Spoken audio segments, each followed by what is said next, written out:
見到有一個消防員救咗狗貓一狗，好偉大啊！我覺得好重視每一個生命。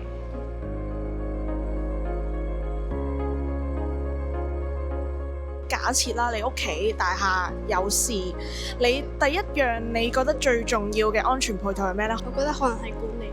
如果管理得好嘅話，可能會等更加多人可以走到先咯。要睇下防火通道喺邊啦，有冇阻塞啊？即係可能喺屋企門口放下啲求生三寶咁嘅 friend 啦，每個人要有咁嘅意識先係最安全嘅咯。管得好，但係你自己都要有意識，因為你冇意外嗰個意識，即係佢管得幾好，你自己都唔識得求生噶嘛會。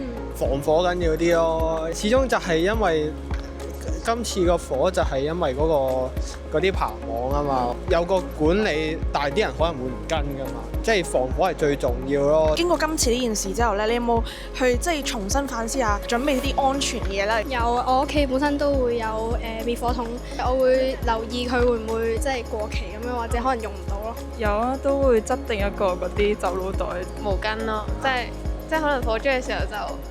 即係盡量攞多啲毛巾。因為我住嘅樓層可能都比較高，咁我就會心諗，即係如果真係火警啦，咁我嘅求生路線應該係點樣行啊？其實我屋企冇嘅，冇呢個意識咯，我覺得都係唔夠咯。還好嘅，清咁啲雜物咁咯。你屋企多雜物都係一個問題咯。如果你要帶寵物逃生，即係有冇啲方法？即係情況好急，我可能會直接抱走佢咯。應該就係直接抱住佢落樓咯。一人抱就一隻咯。咁如果要你執一個逃生包啦，依家你會擺邊幾樣嘢入去？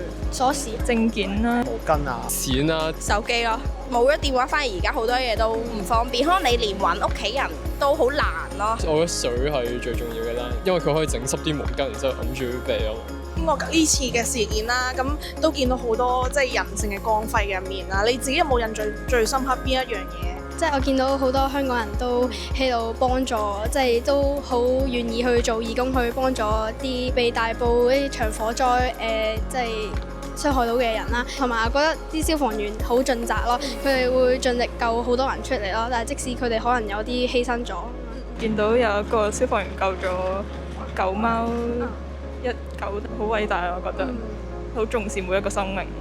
因為我見到好多即係唔同嘅社工啊，即係香港唔同界別嘅人士啊，即係例如我哋學校個學生會，佢都有組織一啲即係拎嗰啲物資去送去俾嗰啲災民，咁其實我都好感動咯。即係消防員都好辛苦咯，要救咁多人，同埋係咯，有啲消防員都受傷咁樣。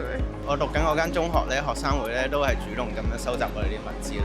其實我覺得咁樣可以睇到香港人嘅嗰種互相關愛咯。啲人都會好自發咁樣去悼念啊咁樣咯，即係我雖然唔係住嗰區啦，但係都 feel 到佢哋可能即係新聞都有講啦，話佢哋都會話特登喺第二個區走過嚟，叫做係幫下佢哋手啊，即係可能派物資啊。最後你有冇一啲説話俾即係今次受影響嘅居民？我覺得即係嘗試接受咯，即係唔好即係雖然真係會好唔開心，雖然好難去振作啦，但係始終人生都係要過落去嘅。咁希望可以得到更加多嘅資源啦，然之後調整好心態，再繼續出發咯。但係大部分人都要加油咯，真係唔好太傷心。加油！我哋全香港人都好撐你，去維護自己嘅權利。希望佢哋可以唔好話重建家園先，即係我覺得即係回復翻正常生活先咯。最緊要係即係希望佢哋可以 move on 到咯。